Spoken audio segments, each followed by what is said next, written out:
This is Mulligan Stew, the podcast, music, film, food, and wine. This week is music. Man, is it ever. It's blues, frankly. It's Elvin Bishop. The Elvin Bishop Big Fun Trio has been nominated for their second Grammy for Best Traditional Blues Album. Ironically, he's up against two of his best friends, Buddy Guy and Charlie Musselwhite. It's entirely possible that when the Grammys are announced in early February, Charlie Musselwhite will be touring with Elvin Bishop somewhere in the Midwest. If you totaled up the amount of years that Elvin Bishop, Buddy Guy, and Charlie Musselwhite have played on this planet, you got a couple of hundred years right there. Elvin Bishop grew up in Tulsa, Oklahoma. He was born on the West Coast in California, but he lived the farming life in Tulsa for many years.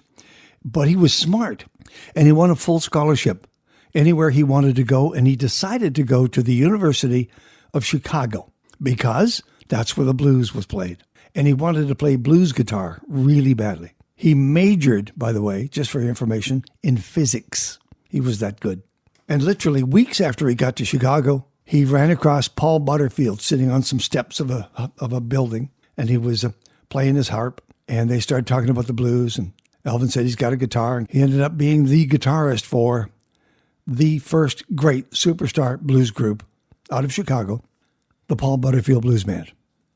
And they were together for 3 albums, including the resurrection of Pig Boy Crabshaw.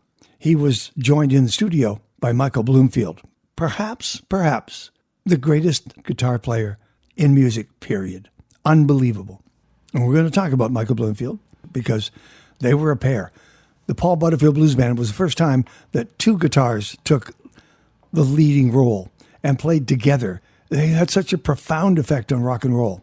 All of those bands out of the South, the Allman Brothers on out, all had dual guitars, and they all were going down the road that was paved by Elvin Bishop and Michael Bloomfield. Here's our conversation with Elvin Bishop. Hello, Elvin. Hey, man. How's it going? I'm Terry Mulligan. Listen, I got to tell you a couple of things. I've been stalking you for a long time. We were born literally within weeks of each other, so that makes us the same age. Oh, is that right? Happy birthday. Hey, you must be an all right guy. I'm an old guy. Thank you.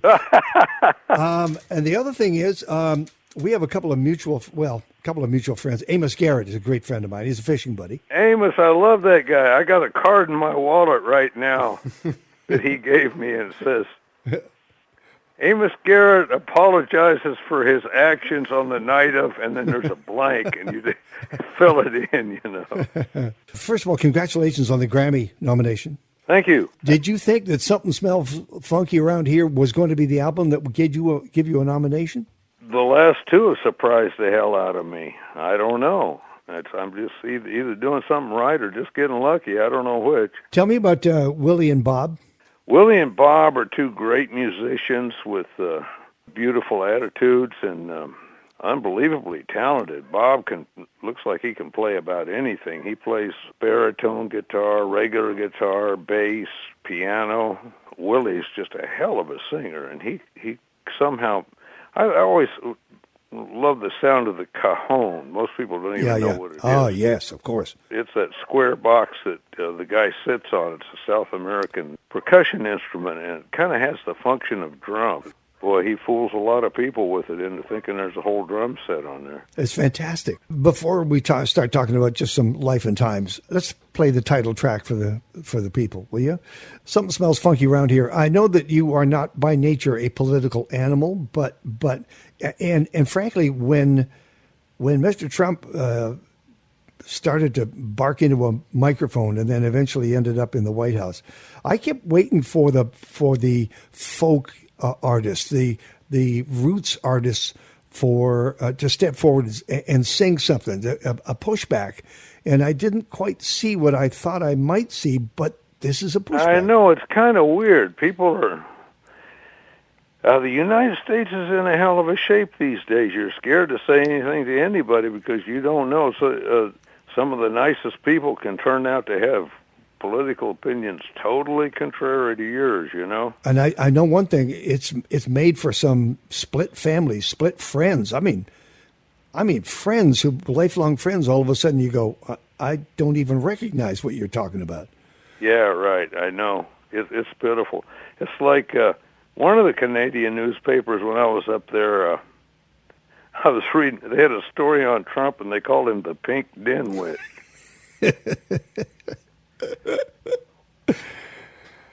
Well, he is the target, man. We had a gig in outside of Milwaukee at some cultural center type deal, and the lady called me up and said, this is the most conservative county in Wisconsin, one of the states that went for Trump big time, and we're just scared that you're going to cause a big stink when you get here and do that tune and everything. I said, don't worry about it. I know what I'm supposed to be doing. I entertain people. That's what I do for a living. We'll get along fine. We went and did the gig, and the guy that they named the center after, old rich dude, came back and got me to sign the record. But, how do you introduce it live? Would you say anything?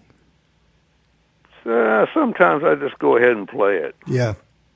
It's like you say, I'm not a political animal, and I'm not there to express a manifesto or make any kind of statement. I'll just let the song speak for itself, You can pretty much tell what my opinion is by listening to the song. This is Something Smells Funky Around Here. Elvin Bishop, the Elvin Bishop Fun Trio.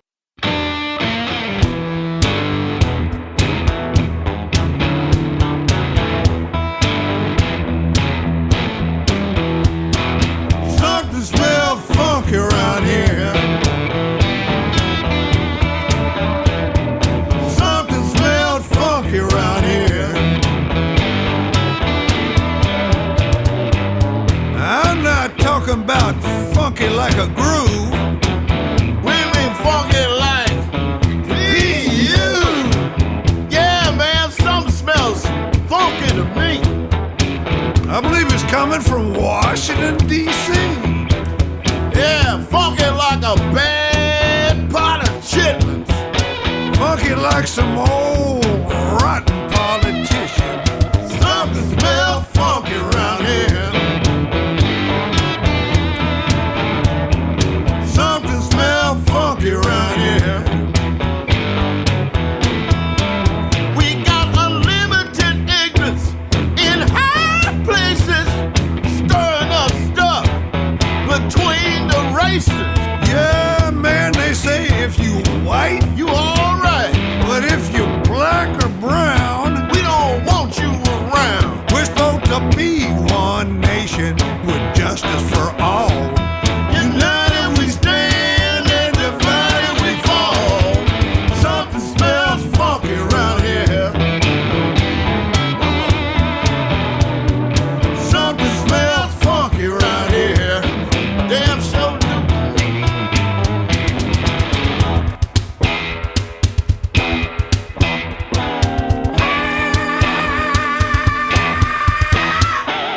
Something smells funky around here. Something smells funky around here. This country is ours, and we need to respect it. The guy we got in charge, I believe he's trying to wreck it. He got trouble with the truth, and he's rough on women. Yeah, man, I believe we got stuck with a lemon. Something smells funky around here. Something smells funky around here. Something smells funky around here. Yeah. Something smells funky around here. Something smells funky around here. Something smells funky around here. Big Fun Trio. Elvin Bishop, the Grammy-nominated album, the title track, Something Smells Funky Around Here. Elvin Bishop, I waited a long time to talk to you. I've been playing your music a long time.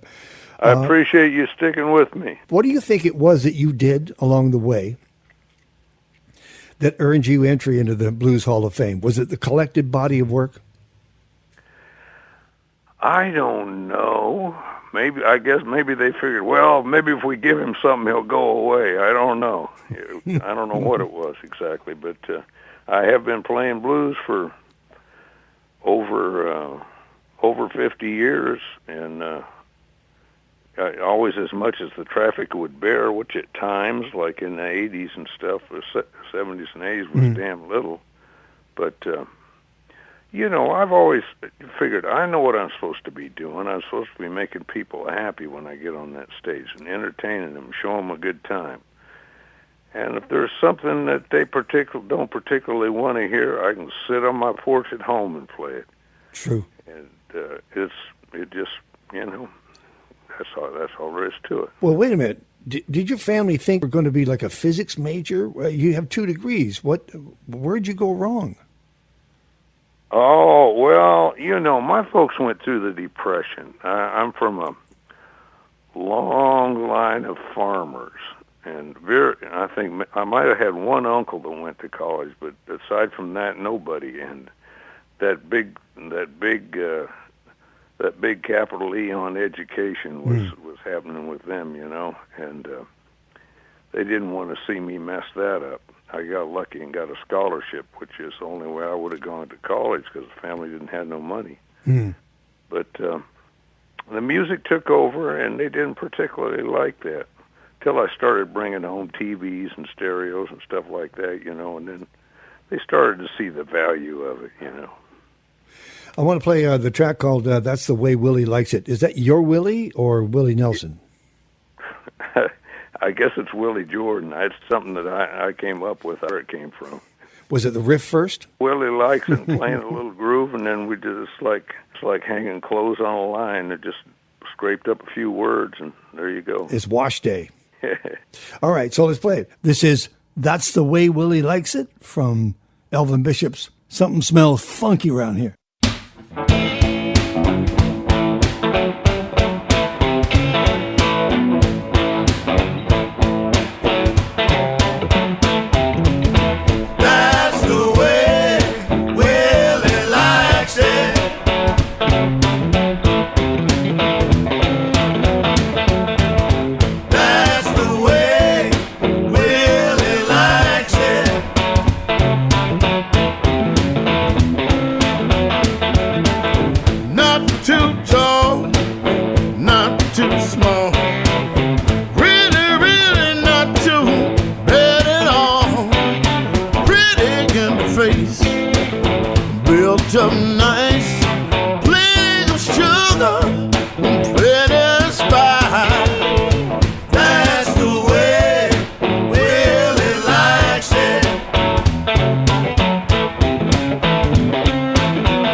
Begin me some.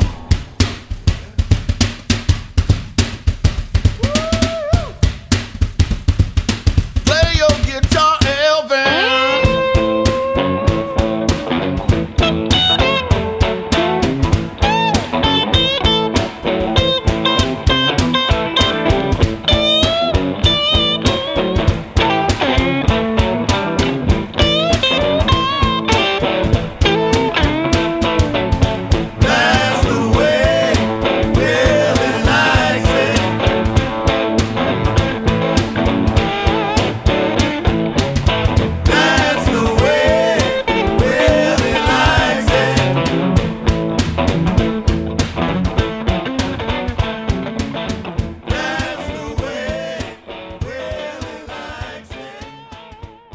Rock and Roll Hall of Fame with the Butterfield Blues Band. First of all, nobody thought of him as rock and roll, but he all deserved a place in the Rock and Roll Hall of Fame. Who better but the Butterfield Blues Band? All I can remember is the first time I saw Bruce Springsteen live, 1985, I thought, my God, that's New Jersey. I'm looking at New Jersey. That's it. That is flat out New Jersey. And the first time I saw the Butterfield Blues Band, I thought, my God, that's Chicago. I think we were in the right place at the right time. Yep. I think blues, a very beautiful thing, and the huge white audience had not to any extent gotten together up till that point. This was, you got to remember, this was back before civil rights, and people didn't give black people or anything they did much respect, and we were able to introduce this to the public. We loved it so much, and we put a lot of passion into it. The connection with rock and roll just happened with musicians. I don't know how many rock guys have told me this. You guys are what got me going. Mm-hmm. You know. Yep. And when they put us in the Hall of Fame, I thought to myself, I might have said it out loud probably. I bet you Butterfield sold fewer records than anybody in this sucker. That's true. I don't know how it happened, but I'm glad about it. There were times, I'm sure, when you and Mike Bloomfield were the only white guys in the room. How did you handle that role? Did someone school you on that? Someone give you a quick lesson on how to take it? I sort of always got along with people decently, you know, Sure. and I had common sense. In the first place, the ghetto in Chicago wasn't the rough place it is now, before things took on that bitter edge, you know. Mm-hmm. I always had sense enough I went with some black friends, you know, and didn't walk around with a $100 bill hanging out of my pocket, Mm-hmm. which I didn't have one in the first place, but I tried to conduct myself with a little common sense for as drunk as I was, I suppose, but it worked out okay, you know. All the musicians were just more welcoming than you would think. I think they were just glad to see somebody appreciating what they did for a change, you know. So there you go. Have you seen the movie Green Book? No, I haven't. It's a true story, and it's about a guy who was a bouncer at one of the big clubs in New York, and they shut it down to rebuild it, and so he took a job driving a black concert pianist of the time, Don Shirley, and he drove him through the South.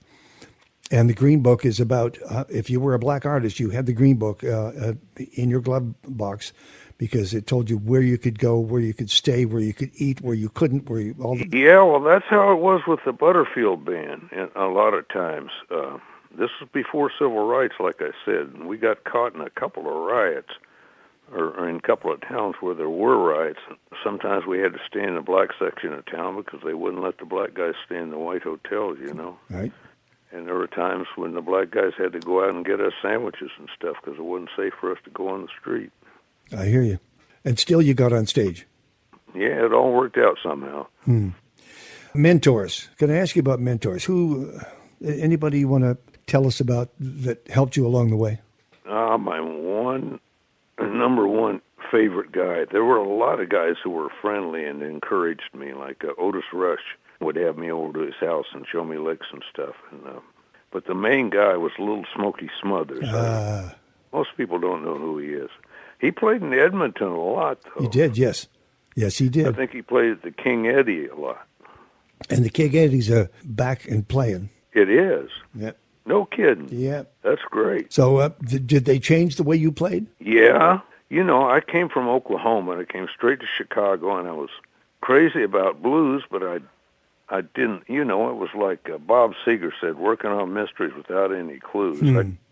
I heard the records, I heard the words they were saying, and I heard the licks, but it sure helped when I finally could see a guy with his hand on a guitar and see where those licks were coming from and find out what the particular expressions that the black guys used, what they meant, you know, and how the conversation went in everyday life and just the lifestyle that went with the blues. Then it started really, really meaning something to me, you know.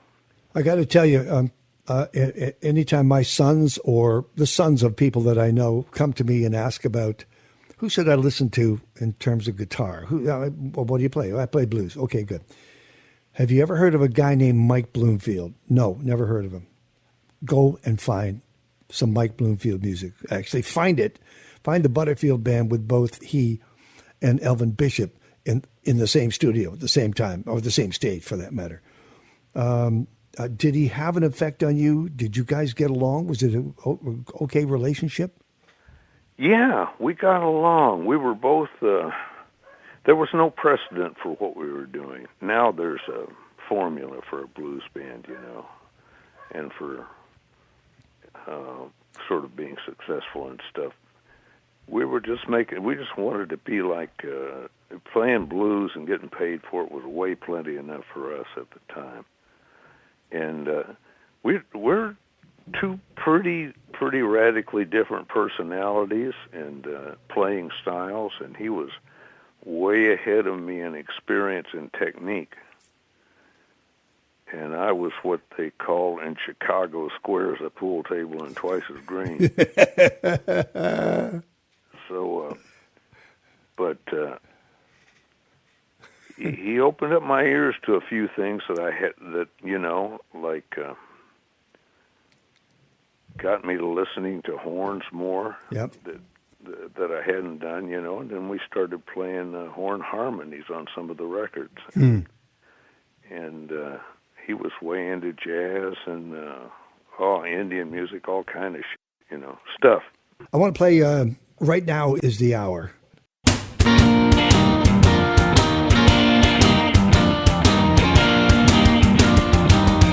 Right now is the hour. Let's have some fun. Right now is the hour.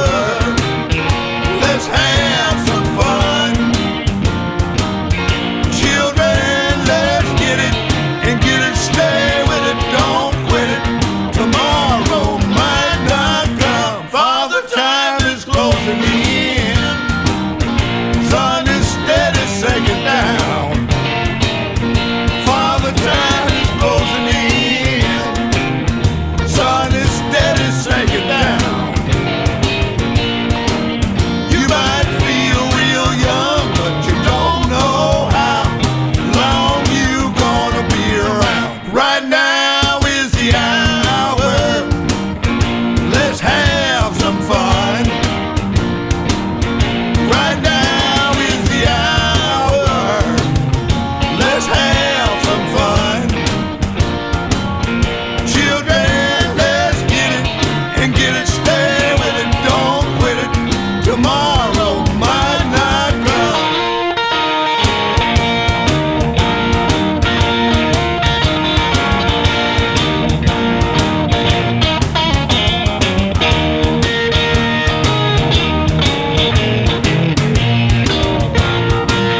let's have some fun. Children, let's get it and get it, stay with it, don't quit it. Tomorrow might not come.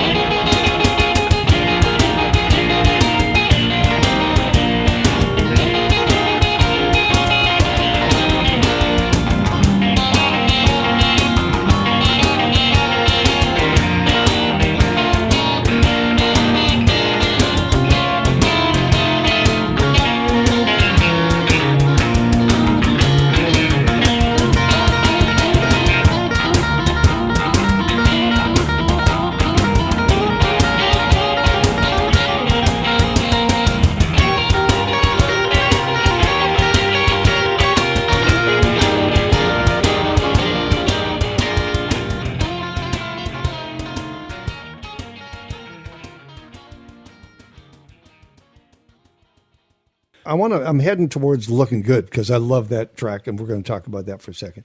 What's the plan for 2019? Whether you win or not, what's the plan? How are you going to roll this out, you and the trio?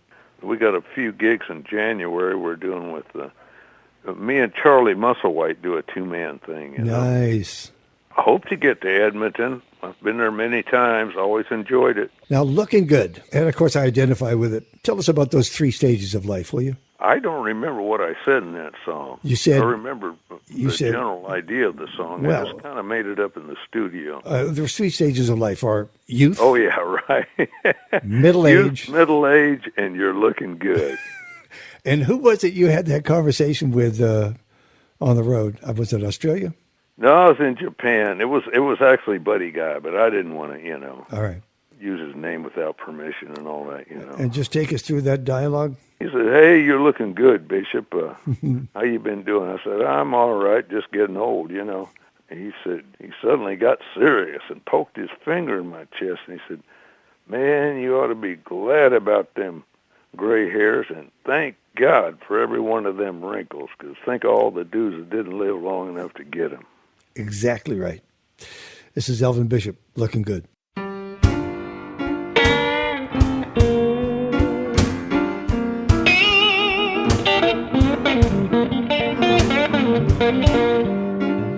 They tell me there's 3 stages to life. You got your youth, and then there's middle age, and then the last part, looking good. I met up with an old friend of mine, a great blues guitar player from Chicago I've been knowing about 50 years. We were over in Japan playing a festival together, and we're glad to see each other and all that. And the first thing out of his mouth was, "Hey, Bishop, you looking good." I said, "Well, yeah, I feel pretty good, just getting old, He said, "Look here." He poked his finger in my chest. He said, "Man, you ought to be glad about them wrinkles. And you ought to thank God for every one of them gray hairs. Because think of all the dudes that didn't live long enough to get them." And it got me to thinking about a lot of my old partners that I used to hang out with and jam with, and they ain't here no more. And I got kind of sad, but you know what? It just reminded me how lucky I am to be here. I never got hit by a truck, never got that bad batch of dope like some of them dudes. And for some reason, I was able to quit drinking, which I was not predicted to live to 30. But I'm a smart guy, damn near a genius. Catch on quick. Didn't take me but 25 years to quit. But I tell you what, I got my share. A couple other poor dudes running around out there didn't get any, because I got their share too.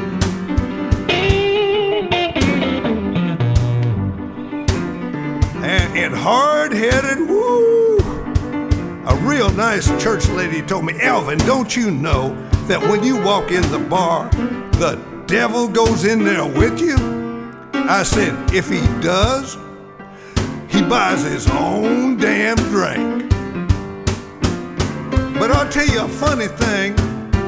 I guess it must be some kind of coincidence, but I haven't been to jail since I quit. That's right.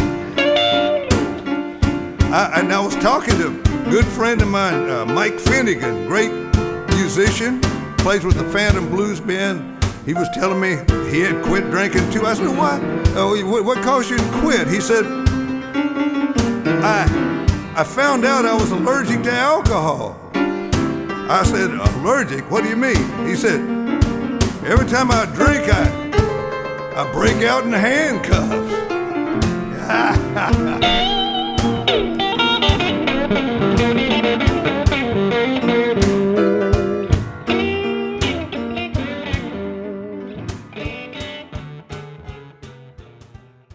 He's in the Blues Hall of Fame, the Rock and Roll Hall of Fame with the Butterfield Blues Band, and he's making killer music.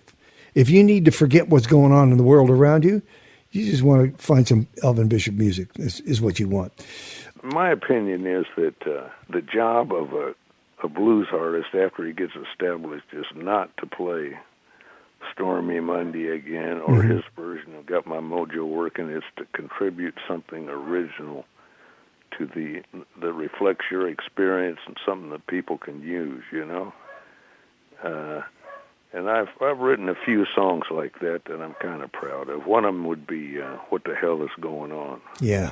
I don't know if you've heard that one. I have heard that one. I played that one.